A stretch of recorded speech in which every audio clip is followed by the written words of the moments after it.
We come today to the last of the I am statements of Jesus in John's Gospel, which is, I am the true vine.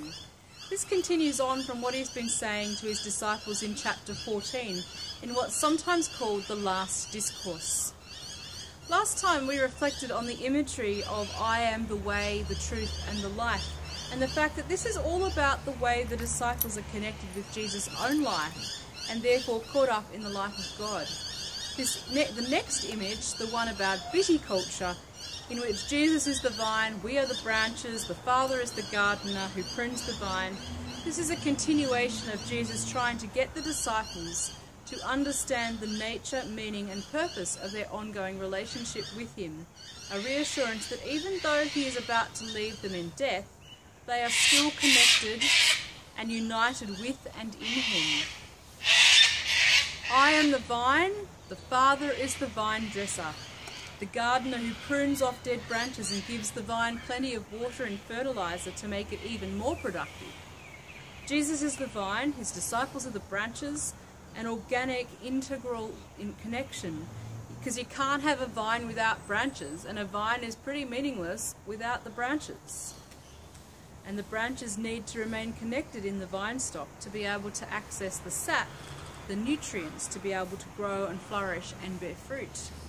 Now you notice the expectation that being connected with Jesus' disciples will bear fruit, sent out to witness to the truth as the Spirit, the advocate, inspires them. And that fruit is love mutually shared, Jesus' joy complete in his disciples. Now we don't often think of joy as a fruit of following Jesus. Love, sure, we talk about love all the time. But joy? Joy is something that's in short supply in our world, particularly at the moment.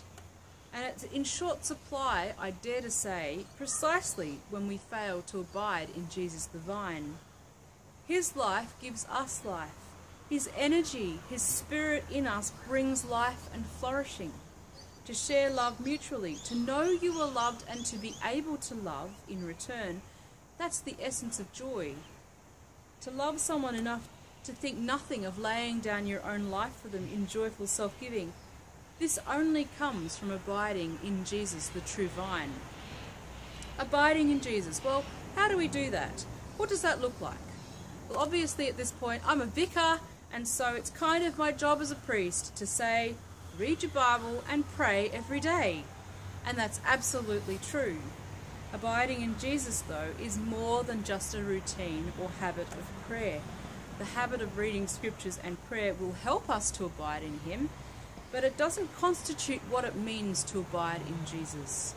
Abiding in Jesus is about living life in such a way that we are aware of his Spirit indwelling in us, connecting us to him, that our lives are not our own in an individualistic sense, as in I can do whatever the hell I want to do, but that our lives are integrally connected and united with his life. And we might dare to say with the life of everything to which the Word and the Spirit of God gives life. It's about, in all things in our lives, considering first our inbreathed connection with Jesus, the true vine, and whether this thing that we are hoping or we want to do is consistent with fostering that connection with him. May you know the joy and fruitfulness of abiding in Jesus, the true vine.